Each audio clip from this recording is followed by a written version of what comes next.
The night I closed the door without slamming it, she leaned toward her friends and said, loud enough for me to hear, "He's great at building things, just not a life I want."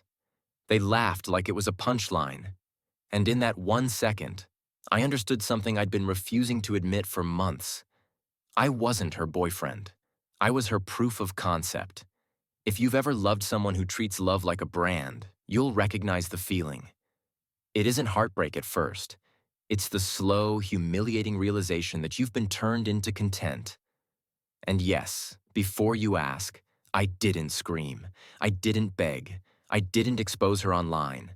I did something quieter, something far more permanent. Because when someone tries to make you small in public, the strongest move is to stop participating in their performance. The beginning of the end wasn't a fight.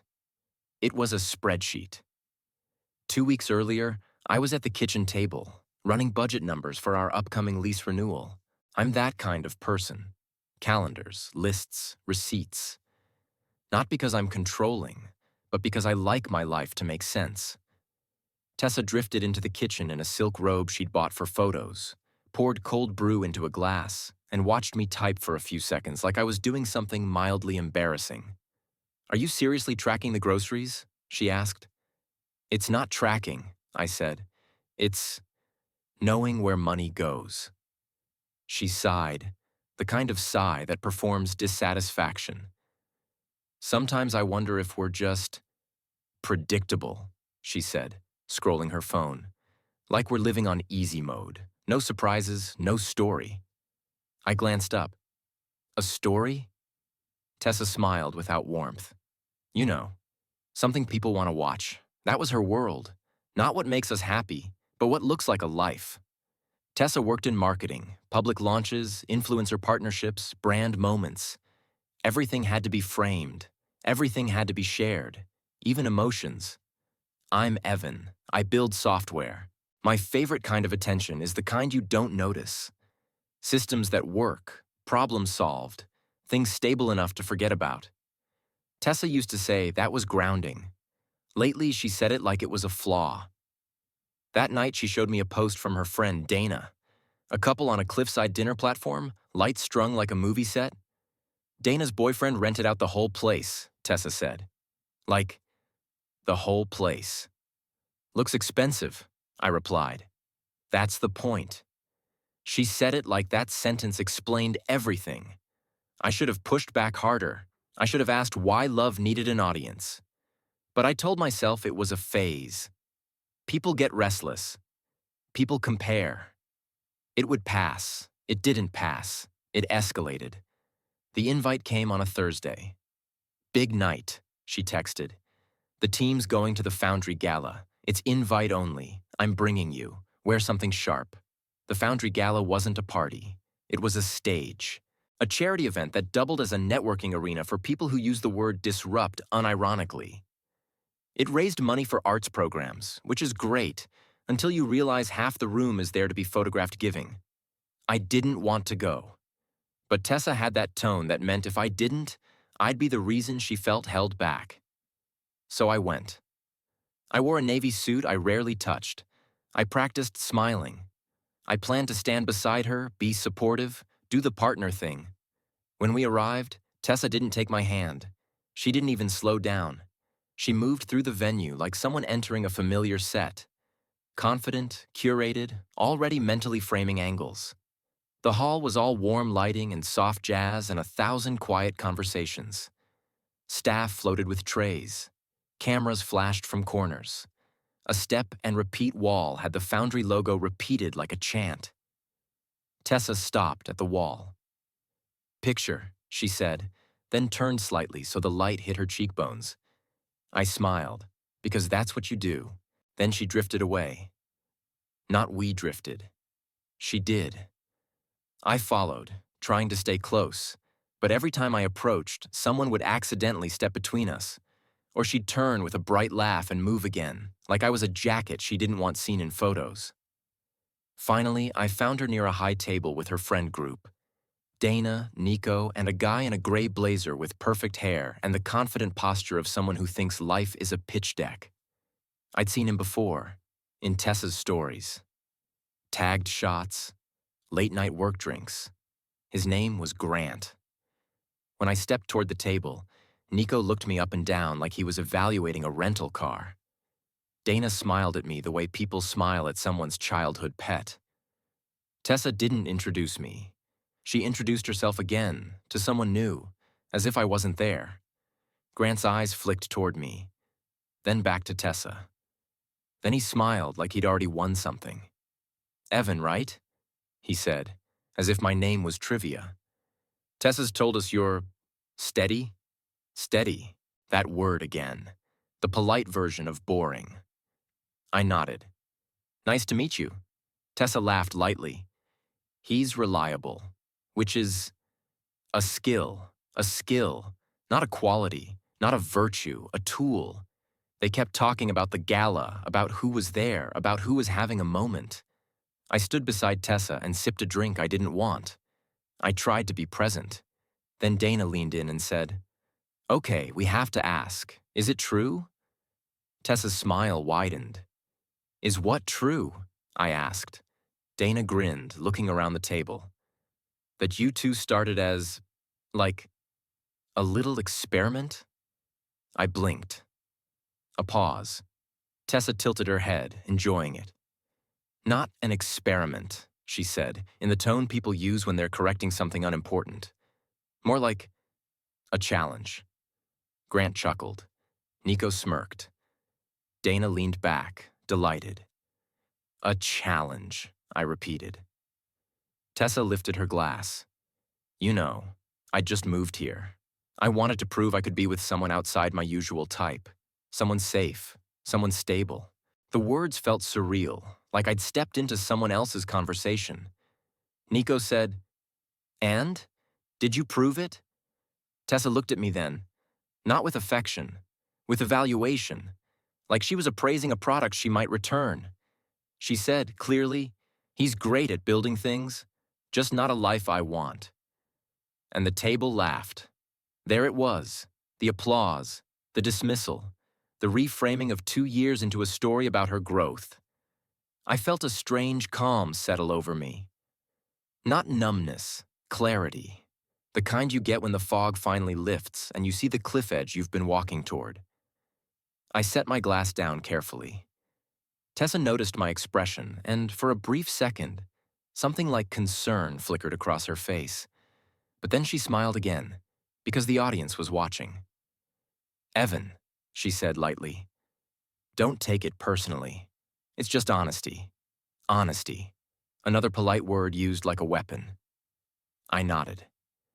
"Okay," I said. Her brows lifted. "Okay?" I looked at Grant, then at Dana, then at Nico, then back at Tessa. "I think I'm gonna head out," I said. Tessa laughed like I'd made a joke. "Come on, don't be dramatic." I wasn't dramatic. I was done. I took one step back, then another, and I walked away from the table without saying anything else. Behind me, I heard Dana whisper, "Did he seriously just—" And Nico muttered, "Bro can't take a joke." And Tessa's laugh rose a little louder, the way people laugh when they're trying to control a room. I kept walking. Outside, the air was cold and clean. My hands were steady. My heartbeat was loud. I didn't drive home right away. I sat in my car with the engine off and stared at the steering wheel like it contained instructions for what to do next. I could have texted her. I could have argued. I could have demanded an explanation. But explanations weren't the point. She had explained herself perfectly. Publicly. Then I remembered something important. 3 months earlier, Tessa had asked me to help with a tool her company was building. Just a small thing. An internal analytics dashboard. Nothing official, she'd said. Just a favor, because I was so good at this. I'd written code on my weekends. I'd cleaned up their messy data pipelines. I'd built something that worked. And because I trusted her, I'd deployed it under my personal cloud account temporarily. Just until they got their infrastructure sorted. She promised they'd transfer it. They never did. Tessa didn't just want my stability. She wanted my labor, and now she wanted to discard me without losing what I'd built. That's when my calm turned into decision. I didn't need to humiliate her. She was doing that well enough on her own. All I needed was to stop protecting her from consequences. I drove to a quiet hotel, not fancy, not dramatic, just clean and anonymous. I checked in under my name and sat at the small desk with my laptop open. No rage, no revenge fantasies, just process. First, I changed passwords, then I rotated API keys, then I revoked access tokens. I didn't delete their data. I didn't sabotage. I didn't break anything. I simply closed the door to what belonged to me. Then I wrote 2 emails, one to Tessa, one to her company's COO, the person who actually cared about compliance. My email to Tessa was short. Tessa, I'm ending our relationship. Please do not contact me. Also, the dashboard I built is hosted under my personal account and was never formally transferred. As of tonight, your team no longer has access. Evan, no insults, no pleading, no why. My email to the COO was equally calm. Hi Morgan, FYI, I built and hosted the analytics dashboard currently used by your team under my personal infrastructure as a temporary measure. There was never a signed agreement or access policy. I have revoked access as of tonight. If you want to discuss a formal transfer, I'm open to doing it properly through legal and billing channels. Regards, Evan. Then I shut my laptop. The silence in the room felt like oxygen. At 1:13 a.m., my phone lit up. Tessa. Call after call. I didn't answer. I didn't block her yet. I just watched the screen pulse and go dark again. At 1:34 a.m., a text came through. What are you doing? Call me now. Then, this is not funny. This is my job. Then, Grant says you can't do this. It's illegal. I almost laughed, Grant said. Of course, Grant said. At 2:10 a.m., another text. Okay, you're upset. I get it. But you're taking this too far. Then, we can talk tomorrow. Just turn it back on. There it was. Not I'm sorry, not I didn't mean it. Not I hurt you. Just fix my problem. At 8 a.m., I woke up to a voicemail from an unknown number. It was Morgan, the COO. Her tone was sharp, controlled, the voice of someone who just discovered a fire. Evan, this is Morgan Lee. Please call me back as soon as you can. We have a client demo at noon and the dashboard is down. I need to understand exactly what happened and what we need to do to resolve it. I waited 10 minutes. Not to be cruel, just to breathe. Then I called her back. Morgan didn't yell. She didn't threaten. She asked factual questions. What did you build? Where is it hosted? What access did they have? Do we have a written contract? I answered calmly. At the end, Morgan exhaled once and said, Okay, thank you. I appreciate you handling this cleanly. Cleanly. That word mattered. Because I wasn't trying to punish. I was trying to exit. Morgan said, We'll need to either rebuild internally or negotiate a transfer. Are you open to a short-term contract so we can bridge? I'm open to a contract, I said. Through proper channels. Understood, she replied. Then she paused and added, For what it's worth, I'm sorry. I had no idea they'd let something like this happen. I didn't mention the gala. I didn't need to. The situation spoke. By noon, their demo didn't happen. Not because I sabotaged them, because they'd built a business on borrowed foundations and never bothered to secure them. Tessa's next messages were chaos. You're ruining my life. Do you know how embarrassing this is? My team is looking at me like I'm incompetent. You owe me. Oh. That word snapped something old in me. The part that used to apologize for existing. At 3:17 p.m., she sent, Fine. If you want to be like this, I'll tell everyone you're toxic. I'll say you did it out of spite. I didn't respond. Instead, I forwarded her message to Morgan. No commentary, just a screenshot. 5 minutes later, Morgan replied, Thank you. We'll handle internal conduct separately. Please route all further communication through me. That was it. The performance ended when the adults arrived. Over the next week, things settled into a quiet pattern. Legal sent a contract. It offered fair compensation for a limited support window and a clean transfer. I signed it. I did the work. I documented everything. I handed it over properly. Then I cut access completely. I didn't do it because I wanted revenge. I did it because I wanted closure without leaving loose wires. Tessa tried to find new angles. She emailed from a different address.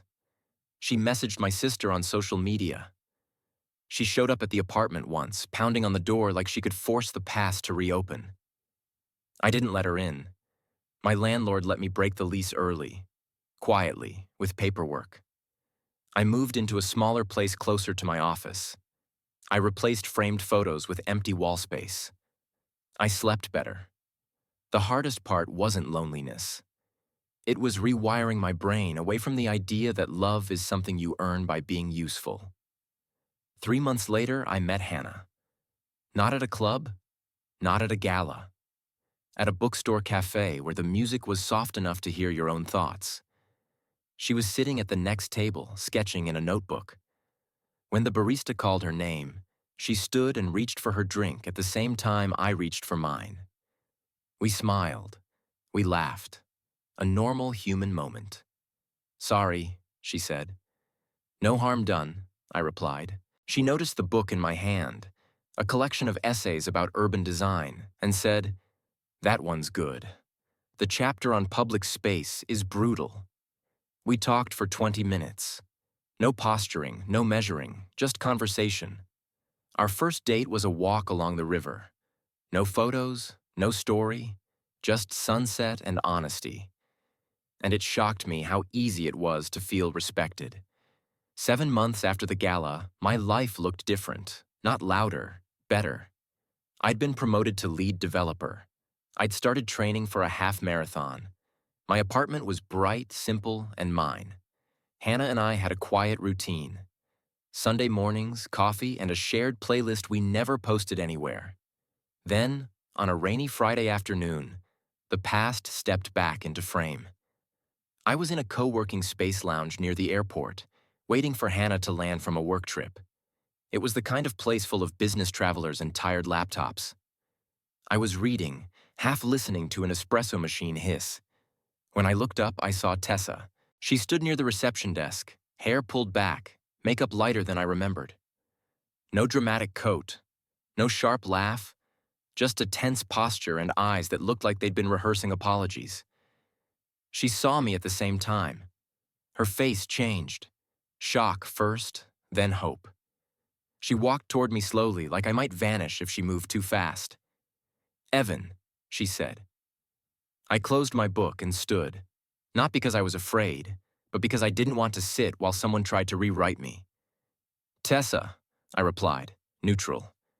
She glanced at the empty chair across from me. "Can I?" I didn't invite her. I didn't refuse. I just waited. She sat carefully. Her hands trembled slightly on the edge of her purse. "I owe you an apology," she began. I didn't answer. Silence is a mirror. Let people see themselves. She inhaled and said, "That night, I thought I was being confident, like I was proving something." "To who?" I asked. Her lips pressed together. "My friends, my coworkers, people who don't matter." I nodded once, because that part was true. Then I waited for the part that mattered. She continued, "I didn't understand how cruel it was until after. After the demo failed. After Morgan." She stopped, embarrassed. After I realized nobody was impressed. They were just entertained. There it was again. Entertained. She looked up at me. "I'm not asking to get back together. I want you to know I regret it." I studied her, not to judge her appearance, to judge her intent. I asked, "Why are you here, Tessa?" Her eyes flicked away, then returned. She forced herself to answer. "Because my life got smaller," she admitted. And I thought, maybe I could fix something I broke. Honest. Finally. I exhaled slowly, not in relief, just in acceptance. Tessa, I said, calm. You don't regret hurting me. You regret that it didn't work out the way you imagined. She flinched. Because it was accurate. I didn't say it to punish. I said it because clarity is kinder than hope. She swallowed. Maybe it's both. I nodded. That was also possible. People are messy. She looked around the lounge, then back at me. Are you okay? Like, are you happy? Before I could answer, footsteps approached behind me. Hannah. She had a small suitcase and rain on her coat. She smiled at me when she saw me, warm and effortless. Hey, she said, then noticed Tessa. Her expression didn't harden. It simply became attentive. Tessa, I said, turning slightly. This is Hannah. Hannah offered a polite smile. Hi. Tessa's eyes moved between us and landed on the way Hannah naturally stood close to me. Not possessive, just present. Tessa's shoulders slumped. The last hope in her posture dissolved. Oh, she whispered, like she'd just arrived in a reality she didn't control. Hannah didn't ask questions. She didn't make a scene. She waited for me to lead. I looked at Tessa. I accept your apology, I said. Her eyes widened, as if she expected more. I accept it, I repeated, because carrying anger is heavy, but accepting it doesn't reopen anything. Her mouth trembled. I know. I paused, then added the most honest sentence I could give her. You didn't lose me because of the gala. You lost me because you wanted an audience more than you wanted a partner. Tessa's eyes filled, but she didn't cry. She just nodded, small and defeated. I hope you build a life you don't need to perform, I said. Then I picked up my bag, turned to Hannah, and nodded toward the exit. We walked out together into the rain. Outside, the air smelled clean. Hannah squeezed my hand. Not to claim me, to steady me. You okay? She asked. I breathed in, deep. Yeah, I said, I'm good. And I meant it, because closure isn't a speech. It isn't karma. It isn't humiliation. Sometimes closure is simply this. You stop explaining yourself to people who never tried to understand. You stop shrinking so someone else can feel tall. You stop begging for basic respect. And you walk away, quietly, decisively, into a life that doesn't require applause. End epilogue. The quiet part people don't post. If you're watching this because you want the satisfying part, here it is. No, I didn't get a dramatic last text where she admits everything. No, her friends didn't beg for forgiveness. No, there wasn't a viral clip that made strangers cheer. Real life rarely edits itself for maximum engagement. The satisfying part was smaller. It happened on an ordinary Tuesday when I realized I hadn't checked my phone for an hour. Not because I was trying to be strong, because I simply forgot to care. That's what healing looks like. Forgetting to monitor the wound. A month after the gala, my friend Jonah came over with 2 takeout containers and the uncomfortable honesty only real friends can pull off. So, he said, sitting on my floor because I still hadn't bought a couch. Tell me the truth. Were you surprised? I wanted to say yes. I wanted to say the gala blindsided me. But the truth was, the gala was just the first time she said the quiet part out loud. No, I admitted. I think I kept hoping it would go back to how it was in the beginning. Jonah nodded slowly. People don't go back. They go forward. Sometimes you just don't like where they're headed. That line stuck with me.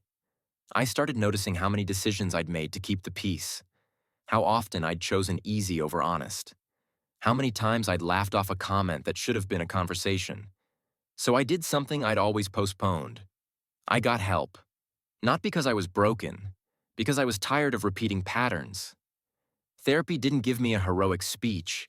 It gave me vocabulary. It taught me that steady isn't boring. Steady is safe. Steady is the reason houses survive storms. Steady is the difference between love and performance. And it taught me one last uncomfortable thing. I wasn't just dating someone who loved attention. I was dating someone who confused attention with worth. That's why the gala mattered. Not because she embarrassed me, because she tried to make my worth depend on her approval. Once I saw that, the relationship was already over. The rest was just paperwork. So when people ask, do you think she changed? I honestly don't know. And that's the point. Her growth isn't my responsibility anymore. My responsibility is this: to build a life where respect isn't negotiated, where love doesn't need witnesses, where the people closest to me don't clap when I'm being cut down. Hannah and I still go to that bookstore cafe. We still take walks without filming them. We still celebrate small wins without needing strangers to validate them. Sometimes, that kind of life looks boring from the outside. Good. Let it. Because the people who call peace boring are usually the ones addicted to chaos, and I'm not. If this story made you think, make sure to like the video and subscribe to the channel. More real stories are coming.